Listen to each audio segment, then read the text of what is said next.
Բարև ձեզ հարգելի հայրենակիցներ, սկսում ենք այսօրվա հաղորդումը։ Ձեզ հետ պայմանավորվել էի սայթի վրա luisword.com-ի գրված էր, որ այսօր մենք կհանդիպենք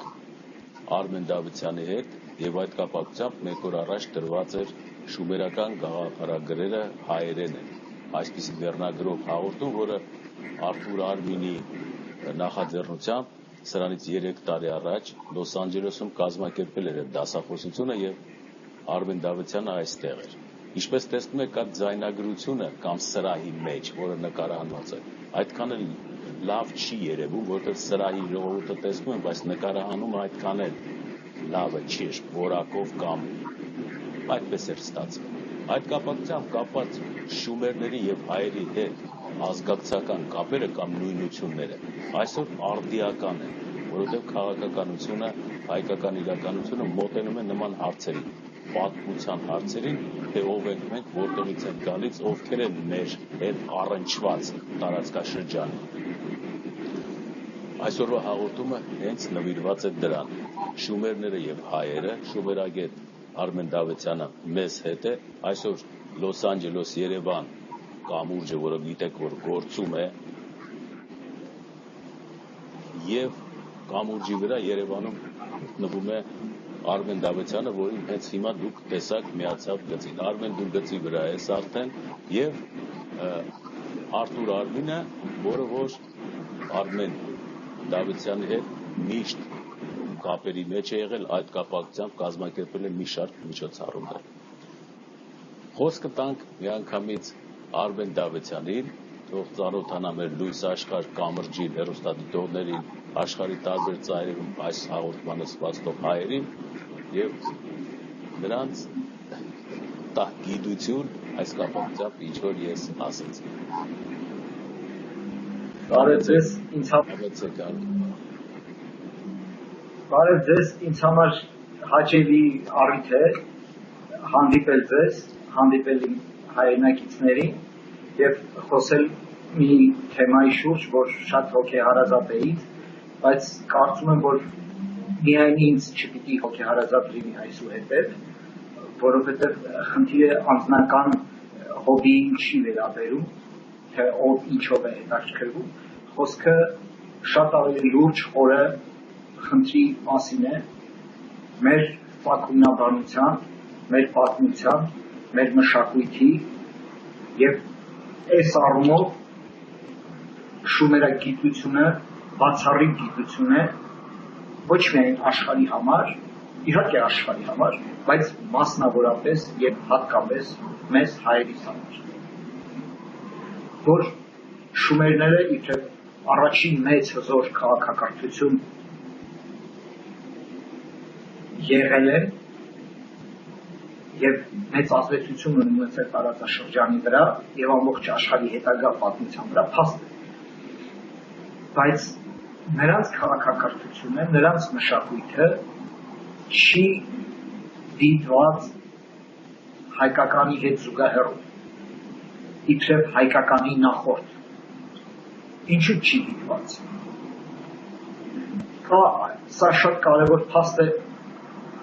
շումերագիտության, պատմության եւ հայագիտության պատմության համար, որովհետեւ նրանք զարգացել են անջատ, առանձին եւ չեն հատվել։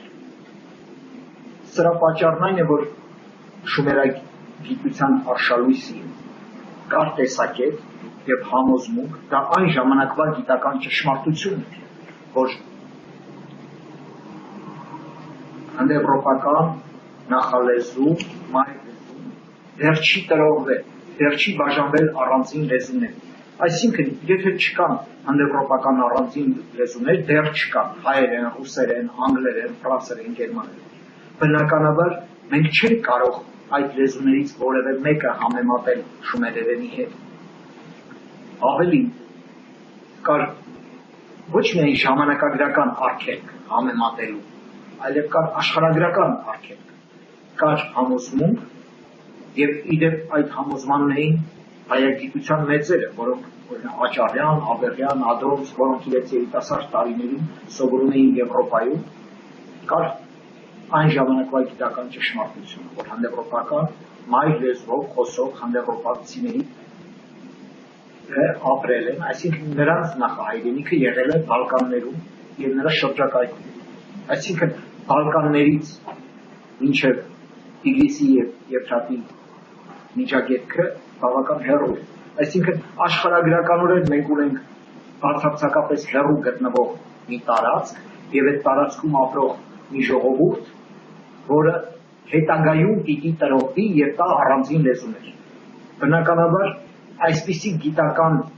այն ժամանակվա գիտական ճշմարտության կրողները կոռեկտությունը, գիտական կոռեկտություն թույլ չէր տալիս համեմատել։ Այսօր իրավիճակը բացարձակապես այլ է։ Այսօր մենք ունենք մի կողմից վերանայված հնդեվրոպական մայր հայրենիք, այսինքն հնդեվրոպացիների մայր հայրենիքը այսօր ավելի շատ հատված է տեղադրել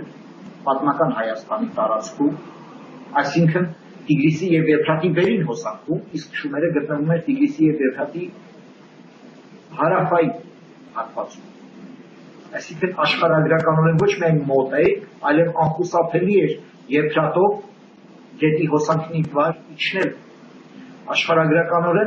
Աշխարհագրական արգելքը այսօր հանված է, ոչ միայն հանված է, այլև անխուսափելի է ժամանակակից Իրաքի տարածք չիջնելը Եփրատով։ Սա արդեն պարտադրում է մեզ պատմական Հայաստանի նյութը համեմատել հարավի հետ։ Մյուս կողմից հանված է արդեն լեզվական արգելքը, քանի որ վերջին ուսումնասիրությունները, քանի որ ոչ ոքի գաղտնիք չի, որ գենետիկան շատ մեծ քայլերով առաջ են տանում, եւ գենետիկների ուսումնասիրությունները արդեն զուգադրված եւ համադրված լեզվաբանական նյութի հետ տալիս են բոլորովին այլ արդյունքներ։ Այսօր այդ արդյունքները հստակ ցույց են տալիս, որ ամենահին հնդեվրոպական լեզու, մեզ հայտնի ամենահին հնդեվրոպական լեզու, որ անջատվել է մայր լեզվից, խեթերենն է,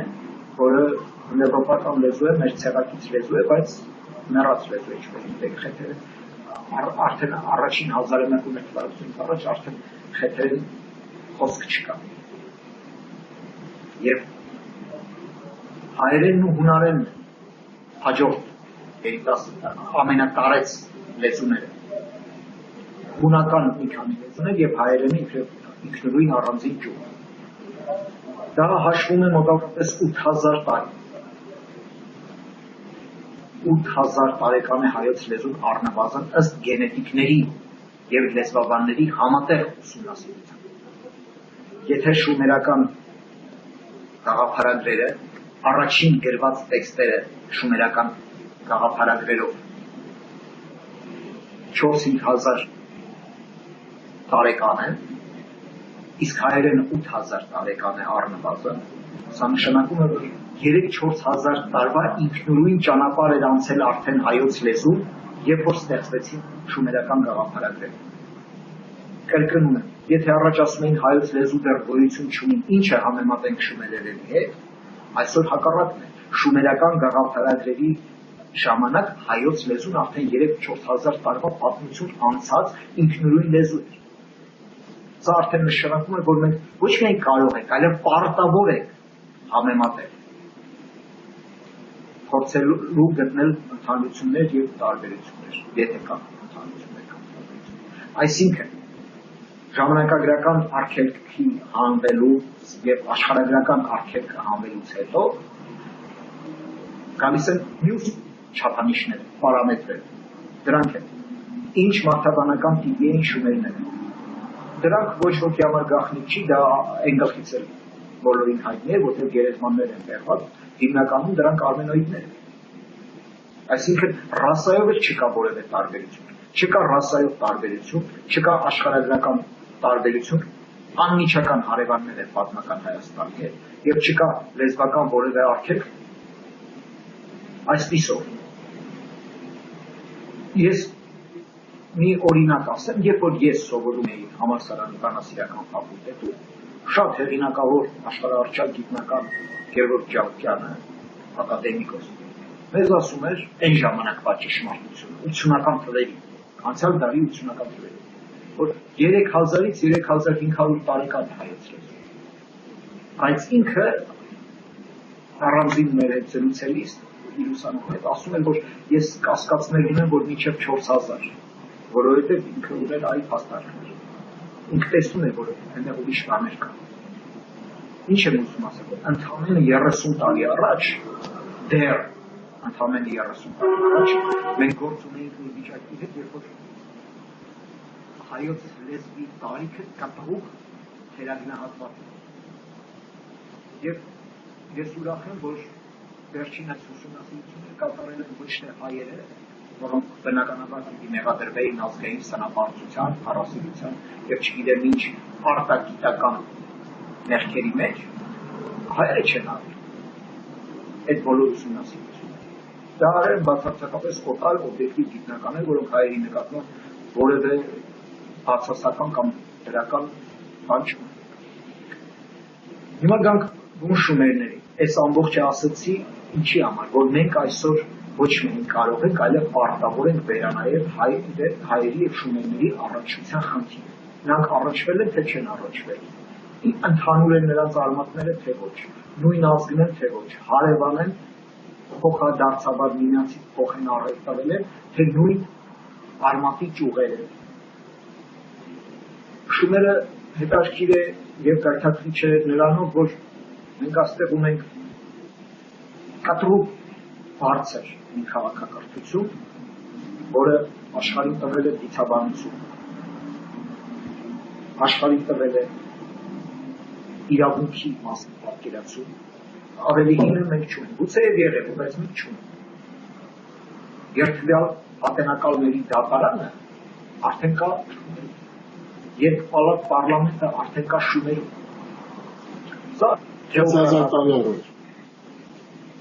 Սա դեմոկրատական պետություն է, որտեղ համայնքի ղեկավարը եւ թագավորը եւ միաժամանակ քրմապետ, այսինքն հոգեվոր եւ աշխարհիկ իշխանությունները միավորված են մեկ անձի մեջ։ Դրա շարունակականությունը մենք տեսնում ենք ընդհանուր միջև Վանի թագավորության շրջան եւ թագավորը արքան միաժամանակ նաեւ քրմապետն է երկրի։ Հետագայում ավելի ուշ մենք տեսնում ենք, որ քրմապետը անջատվում է արքայից, բայց նույն ընտանիքի անդամ, այսինքն արքայի եղբայրն է,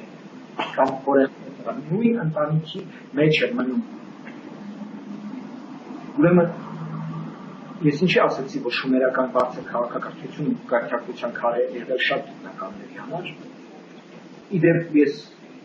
ընդամենը 10 օր առաջ Եգիպտոսում էի եւ Եգիպտոսում հին եգիպտական քաղաքակրթության մասին խոսելիս դասախոսները, եգիպտացի դասախոսները առաջինը իրենք սկսում էին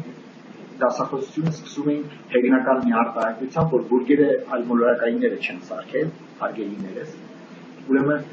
այդ նույնը շումերին է վերաբերում, այսօր տեսություններ կան, թե իբր շումերական քաղաքակրթությունը եւ հատկապես քաղաքակրթությունը այլմոլորակայինների ստեղծած քաղաքակրթություն է։ Սա գիտության հետ կապ չունեցող քաղաքական քարոզչական գուցե կոմերցիոն խնդիր է, որը մենք չենք քննարկելու, բայց ես գուցե մենք իրենց համար այլմոլորակային ենք։ Սա իհարկե կատակ է, որտեղ դու արդեն մտար կատակի դաշտը։ Կան շատ շատերը, որ գերադասում են, որ դրանք լինեն գոնե այլմոլորակային, բայց հայ չեն։ Այսինքն համաձայն են նույնիսկ մոլորակայինի տարբերակին, մենակ թե հայ չեն եւ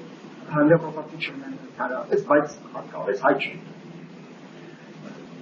Թեկուզ այլմոլորակային է, սա կարևոր խնդիր է ոմանց համար,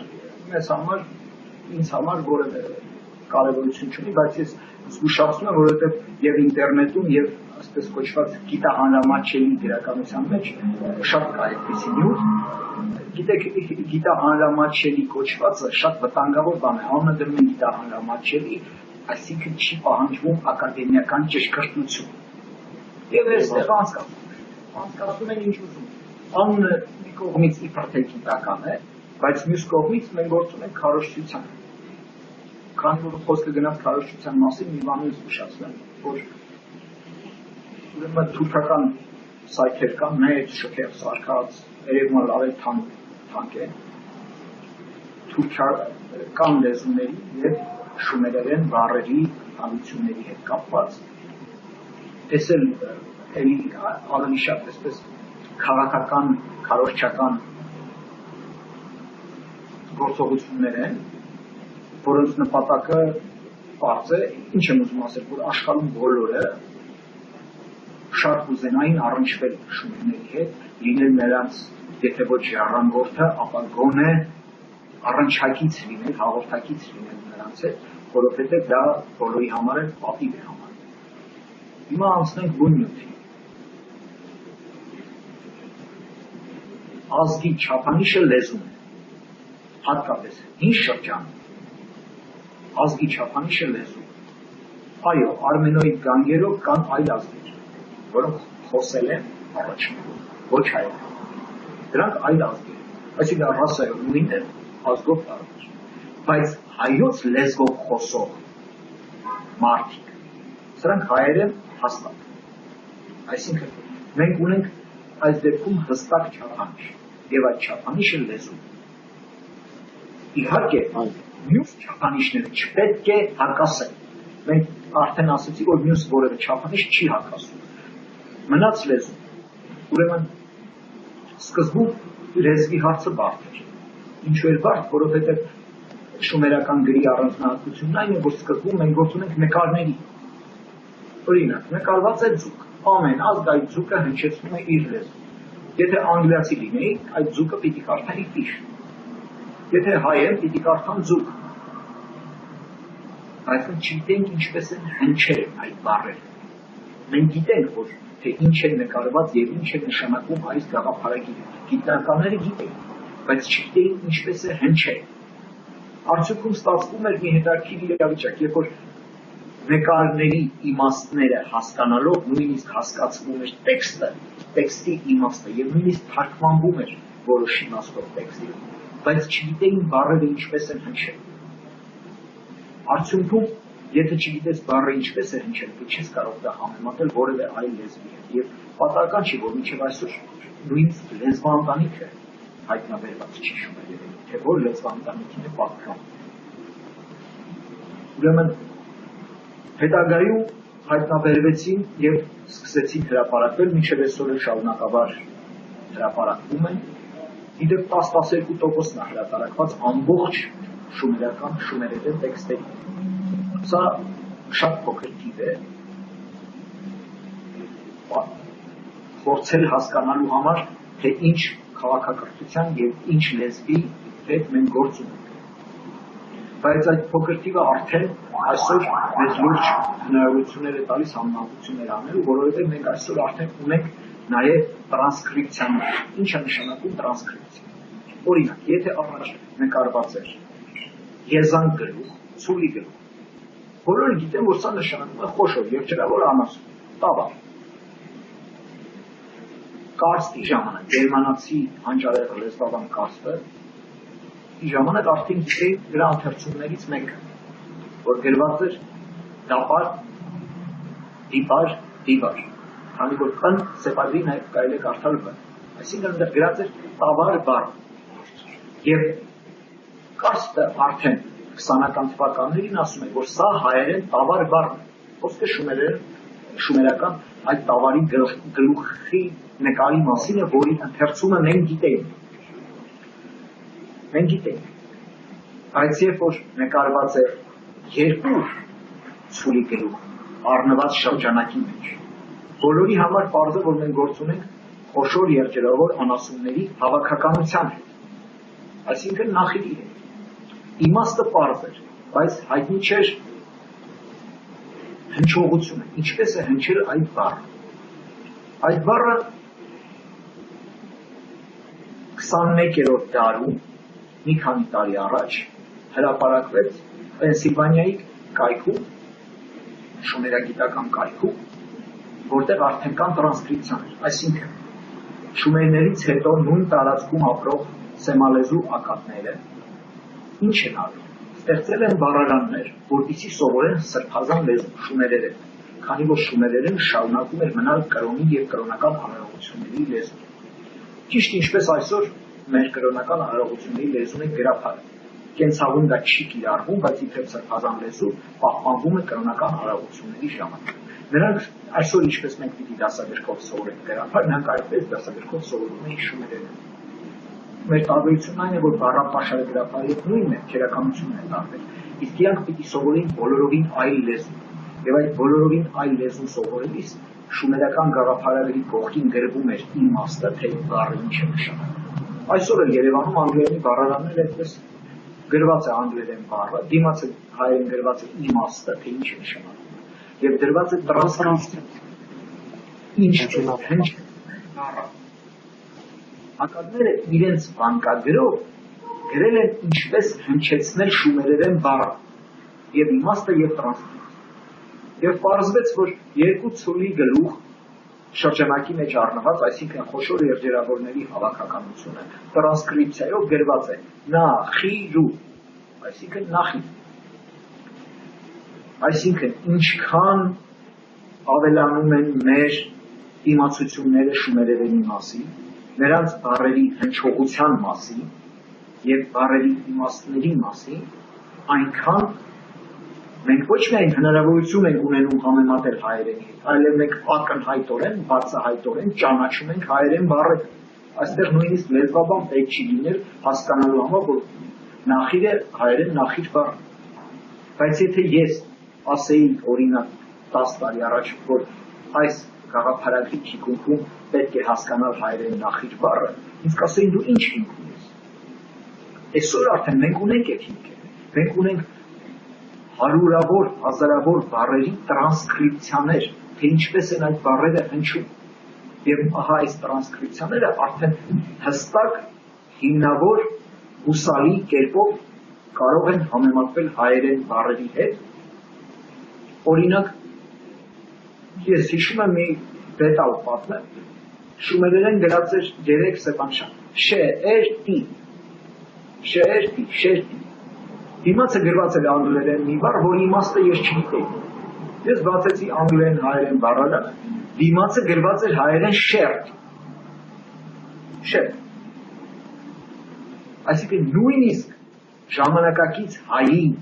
որպեսզի բացատրեն այդ բառը ինչ է նշանակում, այսօր հայերեն գրում է շերտ։ Պարզվում որ 4000 տարի առաջ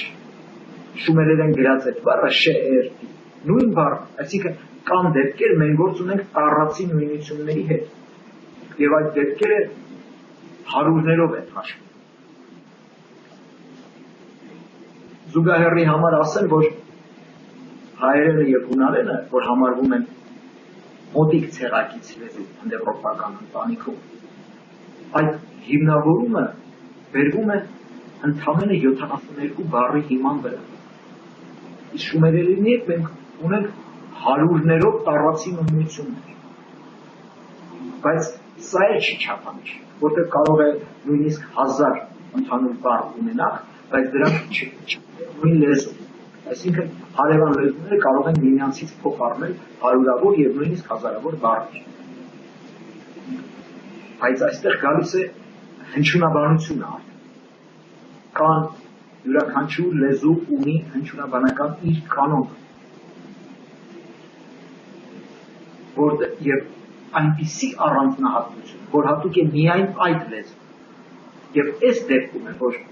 հայերենի հնչյունաբանական առանձնահատկությունները ճշգրիտ համապատասխանում են շումերականի հետ։ Այստեղ նույնիսկ եթե բառերը շատ քիչ լինեին, սա է շատ կարևոր փաստարկ է։ Բերեմ մի օրինակ։ Գեն բառը, հունարեն գեն, որ ասում գենետիկա։ Ահա այս գեն բառի հայերենն է ծին։ Հունական գ-ին համապատասխանում է հայերեն ծ, ինչպես հունարեն մեգա, հայերեն մեծ։ Հունարեն այգոս, հայերեն այծ։ Այսինքն լեզվաբանները վաղուց մշակել են յուրաքանչյուր լեզվի առանձնահատկության, հնչյունաբանության վերաբերյալ կանոններ, որ մենք գիտենք վաղուց։ Մենք տեսնում ենք, որ ահա այս ծ-ն, որ հայոց լեզվի մոնոպոլիան է այդ խմբի մեջ։ Մենք տեսնում ենք, որ ահա այս ծ-ն հենց ծ է հնչում շումերերեն, ոչ թե գ կամ ք կամ նման մի հնչում։ Այսինքն շումերերենում գոյություն ունի նաև վգ անցումը, ինչպես վինո, գինի։ Այս վգ անցումը նույնպես հայերենի ոչ մի հայերենի կամ 1-2 ևս լեզուներ, բայց եթե սա չլիներ, սա կհակասեր։ Այսինքն մի կողմից ունենք բոլոր հնարավոր հնչյունափոխություններ, ինչ որ հայերենում կա շումերերենում, մյուս կողմից այն ինչ որ հայերենի մոնոպոլիան է համարվում, կա շումերերենում։ Հնչյունաբանության տեսակետից մենք չունենք ոչ մի խզում, ընդհակառակը մենք ունենք 100%-անոց ճշգրտություն։ Շատ հաճախ լուրջ լեզվաբաններ, իմ գործընկերներ, որոնք նյութի մեջ խորացած չէ, ինձ հարց են տալիս։ Ասում են, բալավ, 5-6 հազար տարվա ընթացքում բառերը չեն փոխվել։ Ո՞նց է հնարավոր 5-6 հազար տարի առաջվա բառը տառացի նույնությամբ այսօր լինի։ Դրա պատասխանը հետևյալն է։ Ուրեմն կան հսկայական թվով բառեր, որոնք փոխվել են։ Փոխվել են անճանաչելիության աստիճան։ Դրա համար մենք չենք ճանաչում այդ բառերը։ Կա շումերերենում եւ հայերենում, բայց մենք չենք ճանաչում այդ բառերը։ Բնականաբար, եթե չեք ճանաչել այդ բառերը, դրանց վրա հեղեր չեք կարող։ Բայց քանի որ գործ ունենք նույն լեզվի հետ, բնականաբար կամ հսկայական քանակությամբ բառերի մեկ այլ խումբ, որոնք քիչ են փոխվել կամ համարյա չեն փոխվել, եւ սրանք ճանաչելի են։ Մենք պիտի հենվենք ճանաչելի բառերի վրա եւ այստեղից օրինաչափություններով փորձենք վերականգնել մյուսները։ Բայց իբրև առաջին քայլ մենք պիտի ցույց տանք ակնհայտ բացահայտ նույնությունները, որոնք մեծ ջանք ասել մեծ ջանք չի պահանջվում դա ցույց տալու համար, որովհետեւ եւ քանակը եւ որակը այդ բառերի շատ է։ Մյուս կողմից կան բառեր, որոնք քիչ են փոխվել եւ փոխվելու օրինաչափությունն էլ մենք գիտենք։ Դրանք պարզ բաներ են, հնչյունափոխություններ են, որ մեր կենցաղում էլ լիքը կան, օրինակ այց, հայր, մեր, գայլ, գել, այսպիսի օրինաչափությունները, որ ակնհայտ բացահայտ են բոլոր լեզուներում էլ կան նման օրինաչափություններ, այդ նույնը կա են։ Այսինքն սրանք տարբերություն նույնիսկ չի կարելի համարել, բայց կան դեպքեր, որ հազարամյակների ընթացքում բառերը ուղղակի կորել են։ Այսինքն հազարամյակների ընթացքում մարդիկ վերցնում են նոր բառ կամ ստեղծում են կամ օտար ազգից վերցնում են նոր բառ, հինը աստիճանաբար շրջանառությունից դուրս է գալիս։ Ահա այսպիսի բառերի մի շերտ կա նաև շումերերենում, որ չկա հայերենում։ Սա էլ կա։ Դրանք հիմնականում գրափարում կան բառեր, նույն հայերեն լեզուն է, որ այսօր շրջանառությունից դուրս են եկել։ Եվ սրա պատճառն էլ շատ հստակ է, քանի որ օրինակ գրափարից մենք տեսնում ենք ինչ բառեր են դուրս մնացել այսօրվա շրջանառությունից։ Դրանք հիմնականում գաղափարախոսության, կրոնի հետ կապված խնդիրներ են, որոնք այսօր ակտուալ չեն, աստվածաբանական, որ ժողովրդի լայն զանգվածները չեն կիրառում։ Մյուս կողմից կենցաղի հետ կապված կան ամանեղենի տեսակներ, որ այսօր չի կիրառվում, բնականաբար բառներ առարկայի հետ շրջանառությունից դուրս են գալիս։ Ուրեմն երբ որ հարցնում են արդյոք 5-6 հազար տարվա մեջ չեն փոփոխվել լեզուները բառերը, փոփոխվել են։ Կան բառերի խումբ, որ կորել է, շրջանառությունից դուրս է եկել, կա բառերի խումբ, որ փոխվել է անճանաչելիության աստիճան, սրանք մենք չենք քննարկում։ Կան բառեր, որոնք չեն փոխվել, եւ մենք հստակ ճանաչում ենք հարյուրներով, օրինակ իմ վերջին փոքրիկ գրքի մեջ 550-ից ավել հայերեն շումերերեն բառեր են գրված, տառացի նույնությամբ։ Այսինքն այս դեպքում մենք գործ ունենք արդեն նույնությամբ։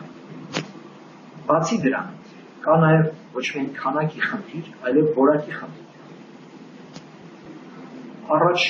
ավելի շատ էին դրան ուշադրություն դարձնում, այսօր ավելի քիչ, բայց այնուամենայնիվ ուշադրություն դարձնում։ Խոսքը այնպիսի բառերի մասին է, որոնք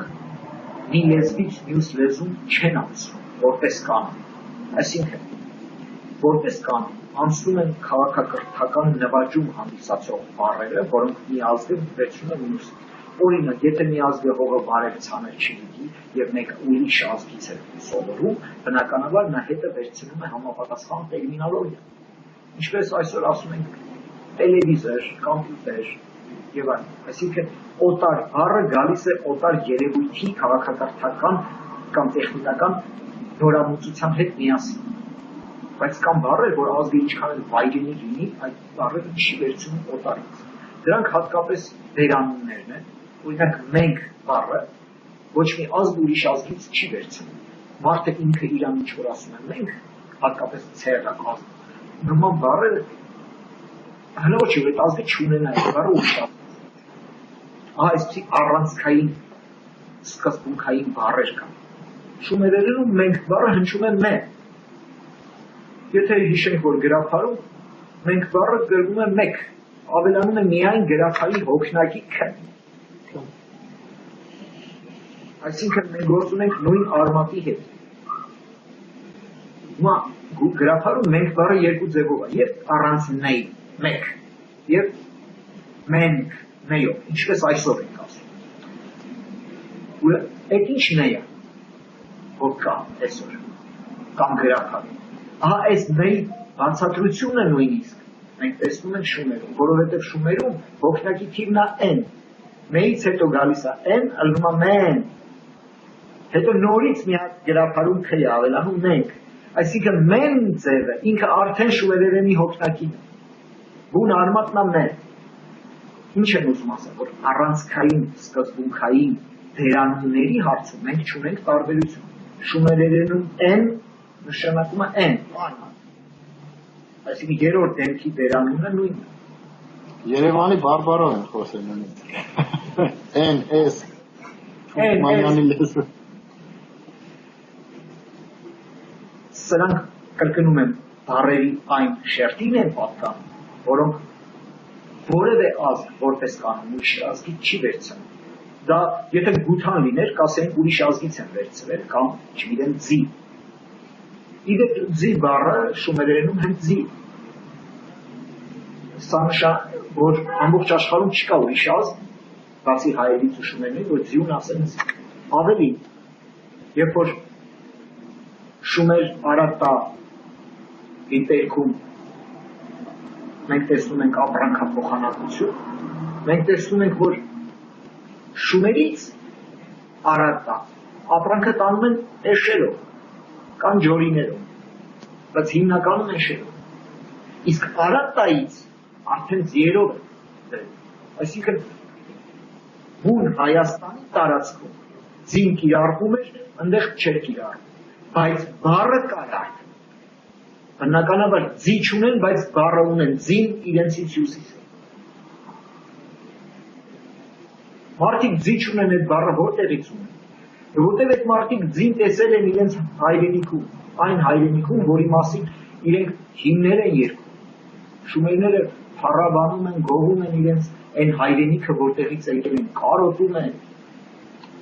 Ասում են նախքին Գլենդելն է եղել 6000 տարի առաջ։ Ուղղակի Տիգրիսն ու Եփրատի հոսանքը բռնելով իջել են դեպի հարավ։ Ուրեմն Բերի հողեր են եղել։ Իդեպ սպեկուլյացիայի առարկա է դարձել շատ շարքումների առարկա է դարձել նաև այն տեքստերը, որտեղ շումերն են ասում, որ իրենք իրենց հայրենիքից շումերի տարածք են եկել նավերով։ Ոմանք դա տիեզերանավերի հետ նույնացրեցի, իսկ ավելի լուրջ մարդիկ ենթադրում էին, որ գուցե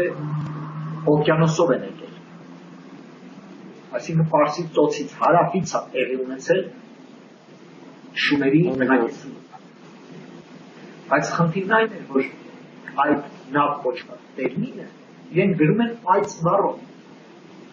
այծ գաղափարագրով։ Իսկ այծը բառը եվրոպական լեզուներում եւ հայերենում դա տիկ բառն է, տիկ նշանակել է այծ,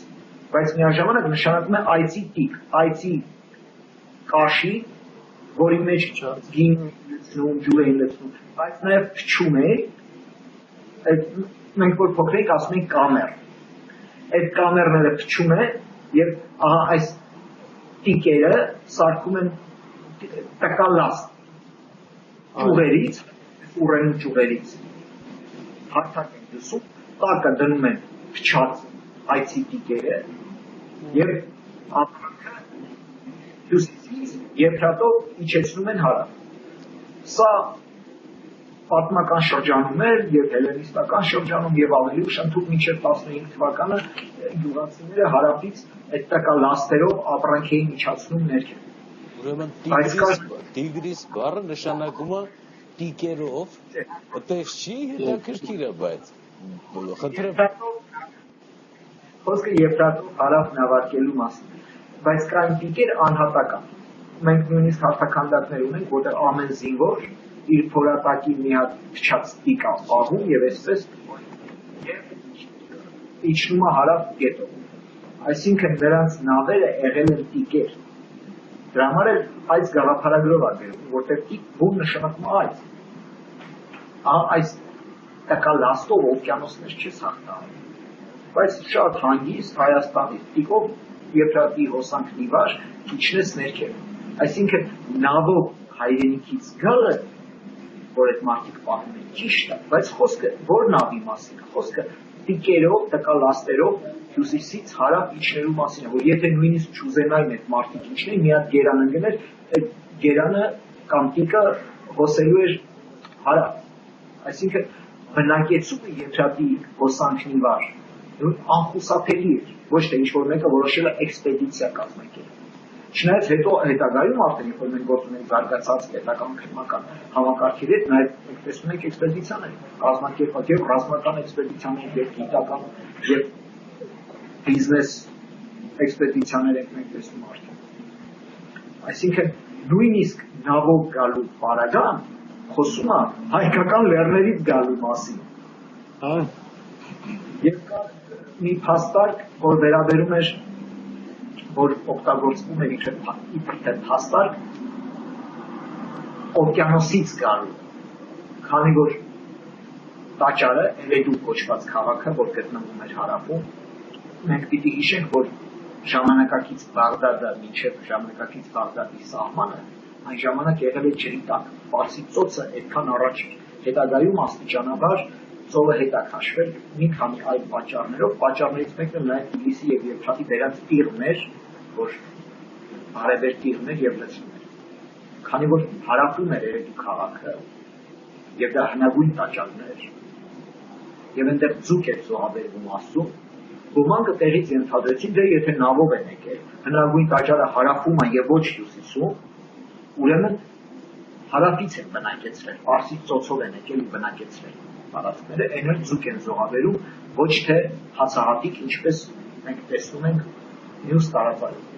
հյուսիսի տարածաշրջանում։ Ուրեմն խնդիրը հետևյալն է։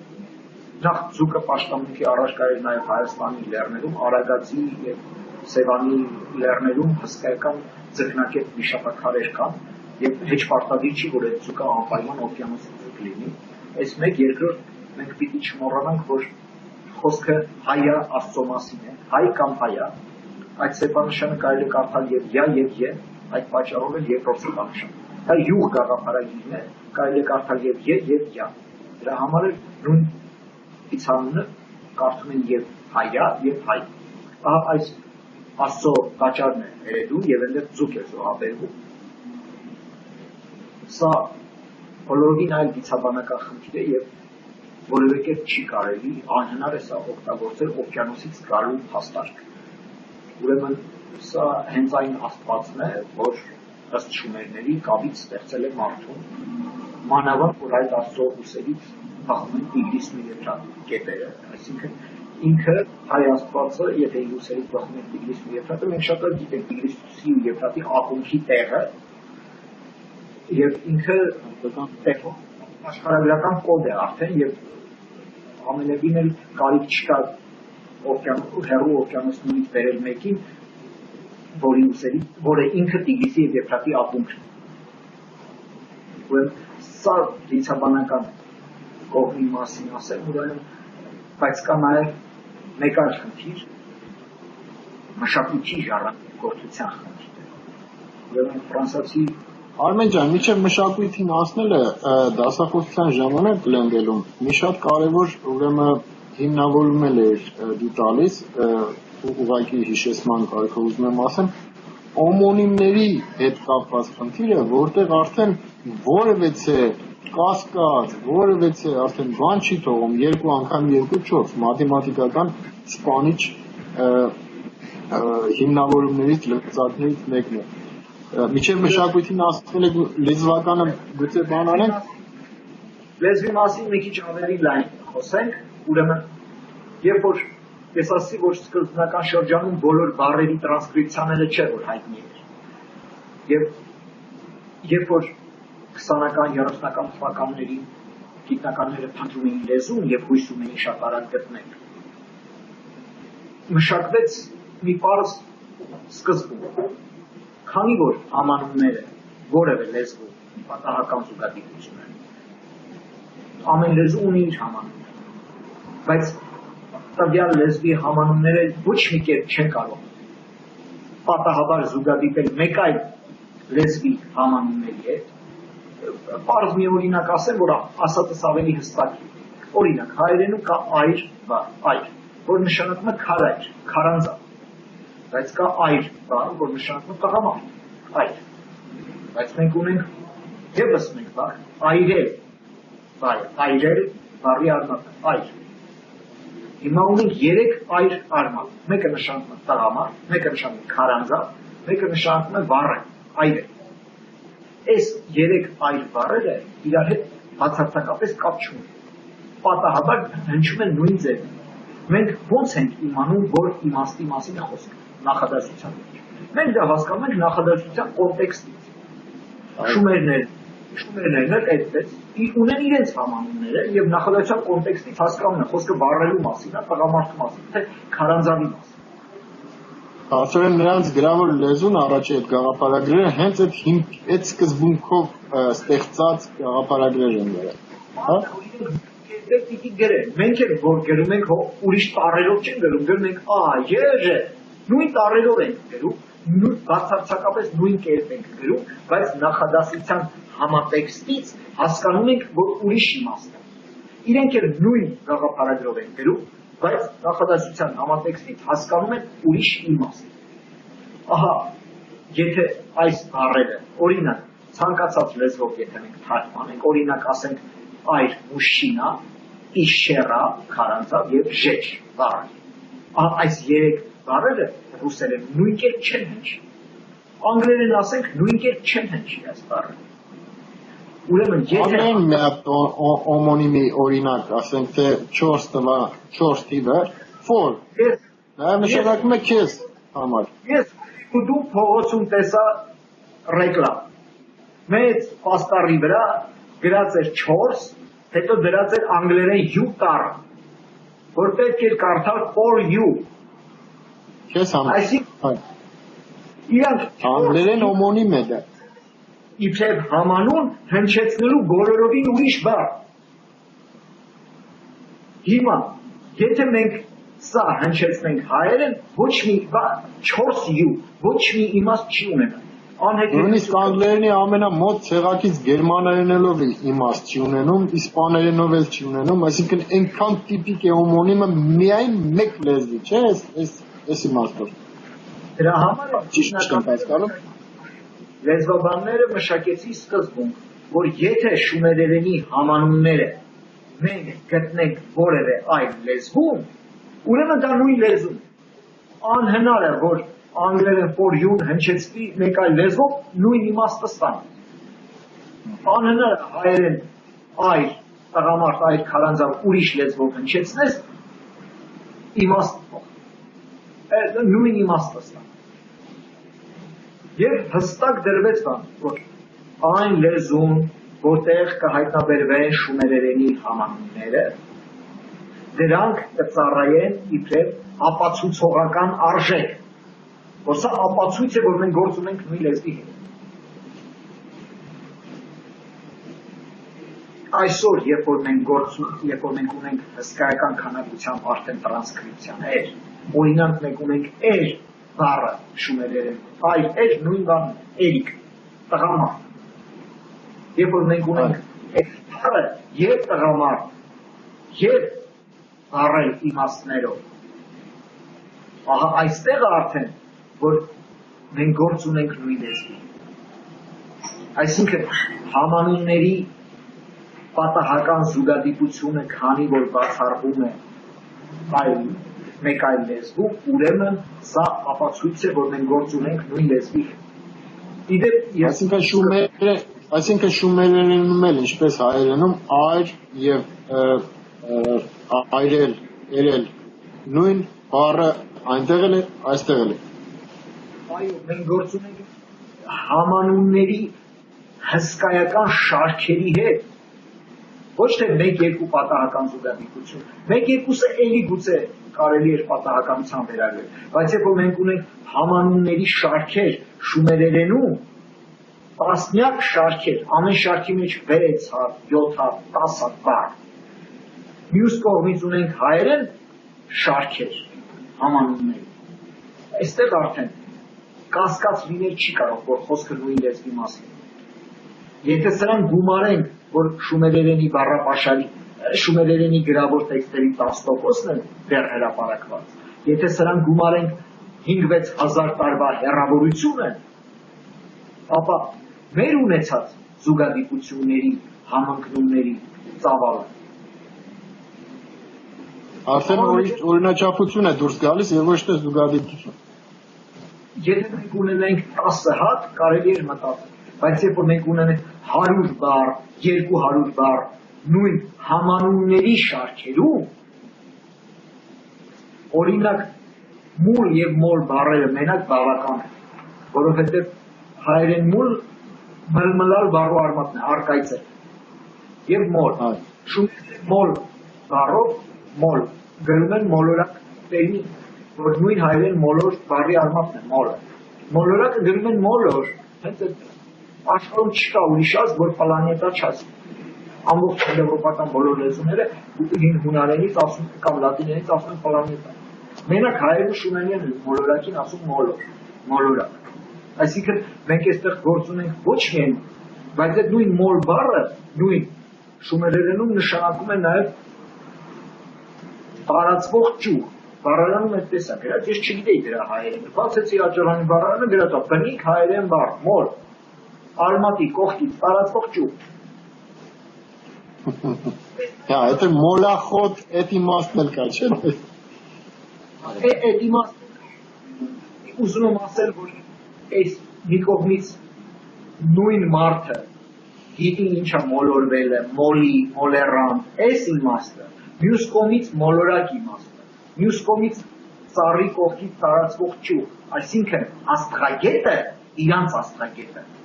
իրանց երկրագործը, իրանց այգեգործը նույն լեզուն են կիրառում։ Ամեն չի որ գնացել է ուրիշ երկիր, աստղագիտությունը սովորել, ընդեղի տերմինները վերցրել եկել է։ Երբ որ հայն ու վրացին գնում էին Մոսկվա բժշկական էի սովորում, երկուսն ռուսերեն տերմիններ էին օգտագործում, այսինքն ընդհանուր շկոլայի տերմիններ էին օգտագործում։ Բայց այստեղ մենք գործ ունենք մի մարդու հետ, որը եւ այգեգործը,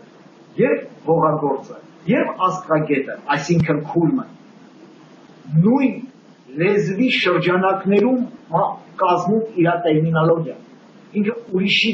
դպրոցում չի սովորել։ Մի ուրիշ կալ բառը,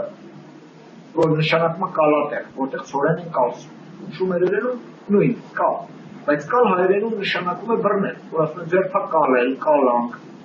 ահա այս կալը նույն բառն է, այսինքն շումերերենում այդ նույն կալով, կա եւ կալ կալատեղը, եւ կալ բռնելը, եւ ունենալ, թուհել, ունենալ, ովքեր չգիտեն ասել, գրափարում կալ, ունենալ բառի անցյալ կատարյալ ձևերը կազմում կալված, այսօր էլ կալված, ուզում եմ ասել ունենալ, բռնել, կալատեղ, այս բոլոր բառերը նույն կալով են գրում, նույն սեպանշան, ինչու նույն սեպանշան, մենք էլ նույն տառերով են գրում, կոնտեքստից ենք հասկանում ինչի մասին է խոսքը, իրանք էլ են այդտեղ։ Այսինքն համանունների նույնությունը ապացուցողական արժեք ունի, որ մենք գործ ունենք նույն լեզվի հետ։ Եվ այստեղ հիպոթեզ նույնիսկ անհնար է այլ հիպոթեզ առաջ քաշել։ Մյուս հիպոթեզը այն պիտի լինի, որ հայերն ու շումերները ուրիշ ազգեր են, բայց ամբողջ բառապաշարը իրարից վերցրել։ Եթե իրարից վերցրել են ամբողջ բառապաշարը նույն ռեսայով է, մենա նույն լեզվով։ Այսինքն հարգելի Դավիթյան, քանի որ մեր խոսակցությունը շատ հետաքրքիր է, ժամանակը սպառվել է իր հատվածի մեջ, ընդհատենք եւ շարունակենք հաջորդ ժամանակի հատվածի մեջ։ Ուրեմն հարգելի հայրենակիցներ, սրանով ավարտում ենք, բայց հաղորդումը ընդհատված չէ, որովհետեւ այժմ շուբերների եւ հայերի մշակութային ընդհանրությունների մասին ծանոթացվի նաեւ եւ հաղորդումը կշարունակի։ Առայժմ ստեսություն։